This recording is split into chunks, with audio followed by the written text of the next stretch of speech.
Hi guys, welcome back to my channel. आज मैं आपके साथ द लॉस्ट ग्लोब का नेक्स्ट पार्ट शेयर करने वाली हूँ। लास्ट पार्ट में हमने देखा था जब वांगजी दूसरे दिन उठता है, उसकी पूरी बॉडी पेन कर रही थी एंड वो एक लग्जरियस बेडरूम में था। वो यहाँ कैसे आया उसे कुछ याद नहीं। तभी वो गुस्से में कहता है, सच में वो एक बीस्ट है। पेन की वजह से वो 1 इंच भी नहीं हिल पा रहा था। वो विहिंग को कर्स करने में बिजी था। तभी उसका कल्प्रिट दरवाजे से अंदर आ गया। विहिंग ने एक स्माइल के साथ कहा, तुम उठ गए। वांगजी लेटा हुआ था। अब वो पूछता है, मैं कहाँ हूँ? विहिंग धीरे से उसके पास गया एंड उसने आंसर किया, ये हमारा बेडरूम है। ये सुनने के बाद वांगजी शॉक में चला गया था। तभी वो कहता है, मेरे भाई बहन कहाँ हैं? क्या उन्हें पता है मैं यहाँ हूँ? मुझे बताइए माय लॉर्ड। विहिंग वांगजी के फेस को सहलाने में बिजी था। उसने आंसर में बस इतना कहा, पहले मुझे विहिंग बुलाओ। वांगजी इरिटेट हो रहा था। अब वो कहता है, अभी इस सब का टाइम नहीं है। लेकिन विहिंग जिद पर आ गया था। वो पाउट बनाते हुए कहता है, पहले मुझे विहिंग कहो, तभी मैं बताऊंगा। वांगजी ने फाइनली कहा, ओके विहिंग, अब जल्दी आंसर दो। वांगजी के मुंह से अपना नाम सुनकर विहिंग एक बनी स्माइल करता है, जो वांगजी के हार्ट को मेल्ट करने के लिए काफी थी। अब विहिंग कहता है, तुम्हें अपने ब्रदर के बारे में जानना है? उसने हमें एक्सेप्ट कर लिया है एंड उसी ने तो तुम्हें मेरे साथ भेजा था। विहिंग ये सब प्राउडली कह रहा था, जिससे वांगजी को ठसका लग गया। वांगजी चिल्लाते हुए कहता है, तुम्हारा मतलब ब्रदर ने? विहिंग ने नोट किया एंड कहा, ऑब्वियसली तुम्हारे ब्रदर ने। ये सुनने के बाद वांगजी यकीन नहीं कर पा रहा था कि उसका भाई इस बीस्ट के साथ उसे कैसे भेज सकता है। दूसरी तरफ विहिंग था, जो वांगजी के फनी एक्सप्रेशन को देख रहा था। अब फ्लैशबैक स्टार्ट होता है। जैसे विहिंग अनकॉन्शियस वांगजी को ब्राइडल स्टाइल में उठाकर डोर को ओपन करता है। बाहर साइमन और जहन पहले से खड़े थे। जैसे ही जहन ने उसे देखा, वो उसे बो करता है। अब विहिंग कहता है, जहन, मुझे लगता है साइमन ने तुम्हें सब बता दिया। जहन ने नोट किया। अब वो कहता है, वांगजी मेरे बेटे जैसा है। इतना कहकर वो वांगजी की ओर देखने लगा। तभी विहिंग प्यार से कहता है, डोंट वरी, वांगजी मेरा है एंड इसे मैं हमेशा प्रोटेक्ट करूंगा। विहिंग एक सवाल को लेकर कंफ्यूज था। तभी वो जहन से कहता है, तुम इस रिलीम में क्यों रहते हो और मैंने अभी तक अपनी आधी पावर वांगजी में महसूस क्यों नहीं करी? ये सुनकर जहन ने एक फेंट स्माइल करी। अब जहन कहता है, इसका आंसर बहुत सिंपल है माय लॉर्ड। हमारी मॉम ली वांग प्योरिटी रिलीम की थी और हमारे फादर जेम्स वांग एक नॉर्मल ह्यूमन थे। जब मॉम यहाँ लिस्टेड सीनर को पनिश करने आई थी, तो उन्होंने फादर से शादी कर ली। मैं उनका पहला बेटा हूँ, इसलिए मेरे पास उनकी आधी शक्तियाँ हैं। सिस्टर के पास फादर के जीन हैं एंड दूसरी तरफ वांगजी है, उसके पास पावर है, पर वो एक्टिव हैं या नहीं इस बारे में अभी पता नहीं है। ये सुनने के बाद विहिंग को यकीन हो गया था वांग जी ही उसका बॉन्डमेड है। जहन ने विहिंग से कहा, मैं अपने ब्रदर को आपको सौंप रहा हूँ, तो प्लीज उसका ध्यान रखना। तभी साइमन ने जहन को साइड से हग कर लिया। अब वो कहता है, डोंट वरी हनी, वांग जी बिल्कुल सेफ है। जहन ने उसका हाथ झटक दिया और गुस्से में कहा, मुझसे दूर रहो बास्टर्ड। इतना कहकर वो विहिंग को बो करता है एंड वहाँ से चला जाता है। एंड दूसरी तरफ साइमन था जो एक लॉस्ट पपी की तरह उसका पीछा करने लगा। एंड इसी के साथ फ्लैशबैक भी खत्म हो गया। वहीं वांग जी विहिंग को उसकी ख्यालों की दुनिया से बाहर निकालने के लिए उसके शोल्डर पर मारने लगा। विहिंग मुस्कुराते हुए कहता है, यस डार्लिंग। वांग जी ने पाउट बनाते हुए कहा, मुझे ब्रदर और सिस्टर से मिलना है। तभी विहिंग उसकी वेस्ट की ओर देखने लगता है एंड उसे टीज करते हुए कहता है, इसके लिए तुम्हें कम से कम बैठने के लिए अवेलेबल होना पड़ेगा। ये सुनने के बाद वांग जी ने अपनी आइज को रोल किया एंड कहा, शट अप। तभी विहिंग हंसते हुए कहता है, डोंट वरी डार्लिंग, अगली बार से मैं ध्यान रखूंगा। वांग जी कुछ रिप्लाई करता इससे पहले वहां पर एक ब्यूटीफुल लेडी आ गई थी। वांग जी जो विहिंग के नीचे था, उसने विहिंग को इतनी जोर की लात मारी कि वो लाउड साउंड के साथ जमीन पर गिर गया। तभी विहिंग अपनी बैग को सहलाते हुए कहता है, व्हाट द हेल लंजा, तुम इसी के लायक हो। इतना कहकर वांग जी उस ब्यूटीफुल गर्ल की ओर देखता है। पहले वो लेडी वांग जी की तरफ देखती है एंड फिर अपने भाई की तरफ जो जमीन में बैठा हुआ था एंड अपने बनी टीथ दिखा रहा था। तभी वो लेडी आकर बेड में बैठ गई। अब वो कहती है, हेलो ब्रदर इन लॉ। वांग जी ने हल्की सी स्माइल के साथ कहा, हेलो माय लेडी। वांग जी की आवाज़ सुनने के बाद वो लेडी एक्साइटेड होकर चिल्लाते हुए कहती है, ओ माय गॉड, ये कितने क्यूट हैं। ब्रदर, सच में आप बहुत लकी हो। तभी विहिंग उसे डांटने लगता है। वो गुस्से में कहता है, चिल्लाना बंद करो सोफिया। वो दोनों आपस में बहस करने लगे थे, जिसे देखकर वांग जी गिगल करने लगा। तभी सोफिया कहती है, सच में ये मुस्कुराते हुए और भी ज़्यादा क्यूट लगते हैं। दूसरी तरफ विहिंग था जो वांग जी को देख रहा था। शायद ये पहली बार था जब वांग जी ने उसके सामने एक जेन्युइन स्माइल करी हो। वो ममल करते हुए कहता है, सच में एक एंजल है। वांग जी ने भी ये सुन लिया था, जिससे वो हार्टली ब्लश करने लगा। अब वो सोफिया को फॉर्मली ग्रीट करता है।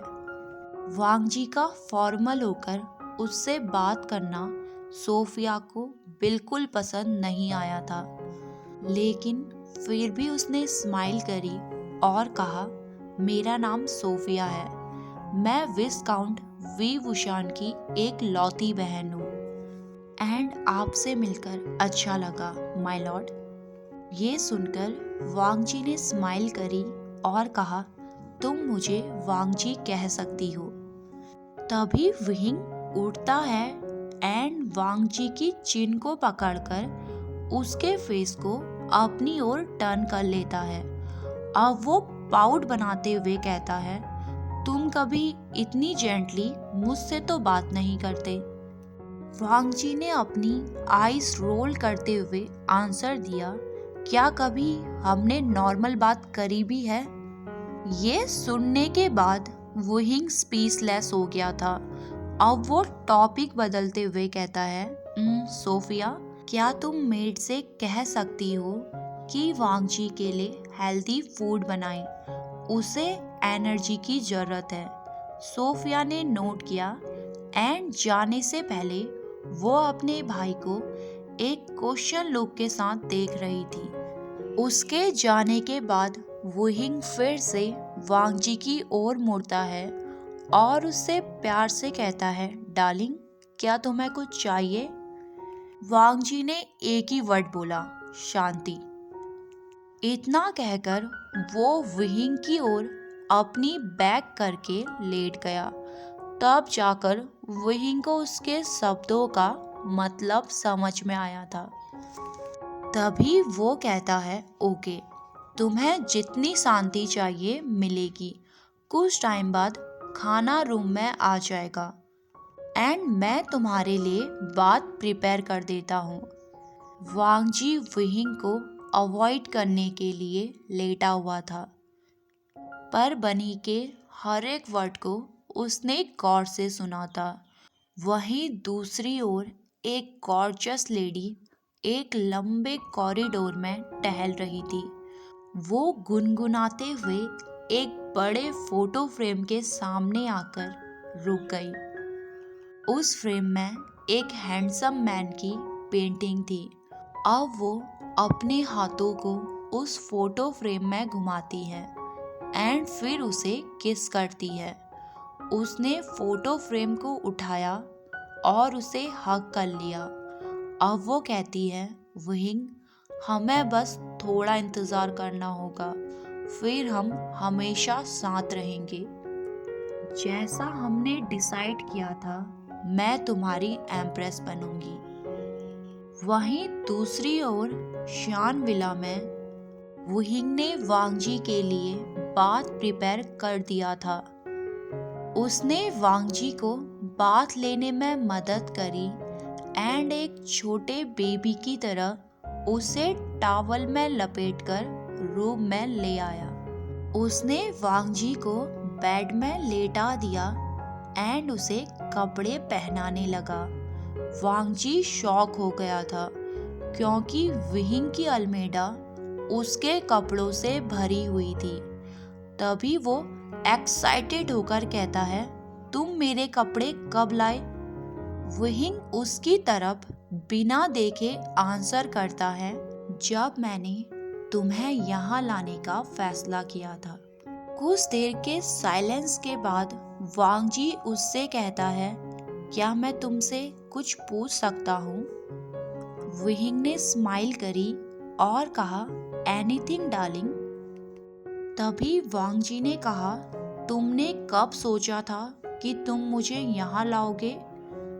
वांगजी के इस क्वेश्चन से वुहिंग पॉज हो गया था। कुछ देर बाद वो वांगजी के लिप्स में एक पैक करते हुए कहता है, जब मैंने तुम्हें पहली बार देखा था माय लॉर्ड।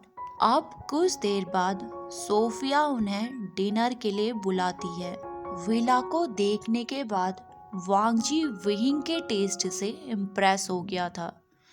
जैसे ही वो डाइनिंग टेबल के पास पहुंचे, वुहिंग एक जेंटलमैन की तरह चेयर को खींचकर उसे बैठने का इशारा करता है, जिससे वांगजी ब्लश करने लगा। तभी वो पाउट बनाते हुए कहता है, तुम्हें ये सब करने की ज़रूरत नहीं है, मैं कोई ब्यूटीफुल लेडी नहीं हूँ। वांगजी के क्यूट बिहेवियर को देखकर वुहिंग को हंसी आ गई थी। तभी वो थोड़ा झुककर उसके कान में विस्पर करते हुए कहता है, हाँ, तुम एक ब्यूटीफुल लेडी नहीं हो, लेकिन तुम उनसे भी ज़्यादा प्रिटी हो माय लॉर्ड। वुहिंग की इस बात को सुनकर वांगजी का चेहरा टमाटर की तरह लाल हो गया था। तभी वो कहता है, स्टॉप। इतना कहकर उसने अपने फेस को टर्न कर लिया एंड वुहिंग की तरफ बिना देखे कुर्सी पर बैठ गया। वांगजी भूखा था क्योंकि वांग विला में वो कुछ खा पाता इससे पहले ही इस बीस्ट ने उसे खा लिया था। वो जल्दी जल्दी खाना खा रहा था। तभी विंग उसे टीज करते हुए कहता है, इजी डार्लिंग, खाना भाग नहीं रहा है। तभी वांगजी गुस्से में उसे ग्लेयर करते हुए कहता है, ये सब तुम्हारी गलती है। इतना कहकर उसने अपनी प्लेट का सारा फूड फिनिश किया। इस बीच विंग उसे ही घूर रहा था। वांगजी चेयर से उठा ही था, तभी सोफिया वहां आ गई। वो कहती है, ब्रदर इन लॉ, क्या तुम मेरे साथ टी पार्टी में चलोगे? वांगजी ने स्माइल करी एंड नोट किया। सोफिया उसे गार्डन में ले आई थी। कुछ देर बाद वो दोनों अपनी टी पार्टी को एंजॉय कर रहे थे। तभी सोफिया उससे पूछती है, वांगजी, क्या तुम सुपरनैचुरल पावर में बिलीव करते हो? सोफिया का ये सवाल सुनते ही वांगजी को ठसका लग गया था। वो बुरी तरह से कफ करने लगा। कुछ टाइम बाद वो नर्वस होकर पूछता है, तुम ये सवाल क्यों पूछ रही हो? सोफिया ने स्माइल करी एंड नॉर्मली कहा, मैं बस तुम्हारा ओपिनियन जानना चाहती हूँ। वांगजी ने उसकी बात नहीं सुनी क्योंकि वो अपनी ही दुनिया में गुम था। तभी वो कहता है, सोफिया, कुछ देर में अंधेरा होने वाला है, इसलिए मुझे लगता है हमें अब चलना चाहिए। इतना कहकर उसने खुद को एक्सक्यूज किया एंड वहां से भाग गया। दूसरी तरफ सोफिया थी जो कंफ्यूज होकर उसे देख रही थी। कुछ देर बाद वांगजी विला के अंदर आकर रुक गया था। तभी वो अपना सर पकड़ते हुए कहता है, ये क्या था? मैं बस अभी पकड़ा गया था। वो विला के अंदर गुम हो गया था। उसने चारों ओर देखा, वहां कोई नहीं था। सामने सीढ़ियां थी जिससे वो ऊपर चला गया। दीवारों में पेंटिंग्स थी जिनमें ब्यूटीफुल नक्काशी की गई थी। वो उन पेंटिंग्स को देख ही रहा था, तभी उसकी नज़र एक दरवाजे पर पड़ी जो थोड़ा सा खुला हुआ था। उसने क्यूरियस होकर जब अंदर देखा, वहां एक बड़ी सी लाइब्रेरी थी। उसने आसपास देखा एंड अंदर चला गया। वो लाइब्रेरी पेंटिंग्स और अनगिनत किताबों से भरी हुई थी। उस लाइब्रेरी के बीचों बीच एक बड़ा सा टेबल था जिसमें ब्लैक कलर के ग्लव्स रखे हुए थे। उन्हें मैन और वुमन कोई भी पहन सकता था, इसलिए ये जानना मुश्किल था कि वो किसके हैं। तभी वांगजी को एक आइडिया आता है। उसने उन ग्लव्स को कसकर पकड़ लिया एंड अपनी आंखें बंद करके उनकी सेंट पर कंसंट्रेट करने लगा। उसे कोई भी विजन दिखाई नहीं दे रहा था। उल्टा उसके आंखों के सामने अंधेरा और भी घना हो रहा था। उसकी पूरी बॉडी नम हो गई थी। उसकी ब्रेथ हैवी होने लगी। उसे ऐसा महसूस हो रहा था जैसे वो अंधेरा उसकी आत्मा को चूस रहा हो।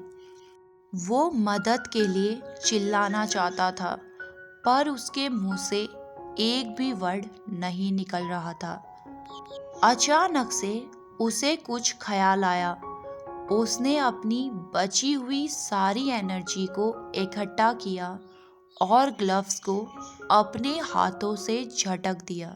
उसने इतनी जोर से ग्लव्स को फेंका था जिससे उसका खुद का बैलेंस भी बिगड़ गया था। उसकी बैग पीछे बुक शेल्फ से टकरा गई थी। उस टाइम पर उसका पूरा सर चक्कर खा रहा था। तभी वो हाँफते हुए कहता है, ये क्या था? उसी टाइम पर वहाँ विंग भी आ गया था। वो बहुत वरीड था। उसने वांगजी के चेहरे को अपने हाथों से पकड़ लिया एंड एक कंसर्न के साथ पूछा, वांग जी क्या तुम ठीक हो? वांग जी ने नोट किया एंड वो बिना कुछ कहे लाइब्रेरी से बाहर आने लगा।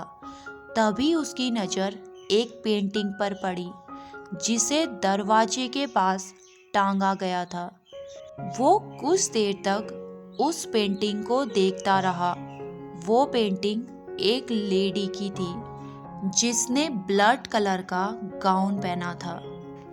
एलिगेंट तरीके से पियानो को बजाते हुए वो किसी परी की तरह लग रही थी। उस पेंटिंग को देखकर वांग जी कहता है, ब्यूटीफुल। जैसे ही वुहिंग ने ये सुना, वो तुरंत ही वांग जी को लाइब्रेरी से बाहर ले आया। वांग जी का दिमाग अभी भी उन ग्लव्स में अटका था। वुहिंग उसके पीछे चल रहा था। जो कुछ भी उसके साथ लाइब्रेरी में हुआ था वो उस बारे में जानना चाहता था। वो अपने ख्यालों में इतना खोया हुआ था, सामने सीढ़ियों पर उसका ध्यान ही नहीं गया। उसने बिना देखे गलती से सीढ़ी पर पांव रख दिया जिससे वो लड़खड़ाकर फिसल गया। उसने चिल्लाते हुए अपनी आंखें बंद कर ली। इससे पहले कि वो जमीन से टकराता, वुहिंग ने उसे पकड़ लिया। ओके गाइस, आज के लिए बस इतना ही। मिलते हैं हमारी नेक्स्ट वीडियो में। तब तक के लिए हंसते रहिए, मुस्कुराते रहिए, हैप्पी रहिए। Bye bye.